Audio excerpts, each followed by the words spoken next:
এই ভিডিও দেখা শেষ করলে মেহেরবানি করে শেয়ার করবেন। আমি যখন ক্লাস 5-এ পড়তাম তখন থেকেই আমার জন্য বিয়ের প্রস্তাব আসতে শুরু করে। আলহামদুলিল্লাহ, আল্লাহ আমাকে ভালো চেহারা দিয়েছেন, তাই প্রস্তাবের অভাব ছিল না কখনোই। কিন্তু আমার পরিবার সবসময় একটা কথাই বলতো, তুমি এখনো ছোট, তোমার বিয়ের সময় হয়নি। এভাবেই একে একে সময় কেটে গেল, পড়াশোনা শেষ হলো, বয়স বাড়ল, কিন্তু পরিবারের কাছে আমি যেন তখনও ছোটই রয়ে গেলাম। আজ আমার বয়স ২৬ বছর। অনেক অপেক্ষার পর অবশেষে আমার পরিবার একটি ছেলে পছন্দ করল। কিন্তু এখানেই যেন শুরু হলো আমার জীবনের সবচেয়ে কষ্টের অধ্যায়টায়। ছেলেটি বিদেশে থাকে, সেখান থেকেই বিয়ে করবে। আগামীকাল আমার গায়ে হলুদ, পরশু আমার বিয়ে। সব আয়োজন হবে, সব রীতিনীতি ঠিকভাবে হবে।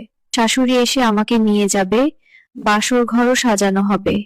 কিন্তু আমার স্বামী থাকবে না।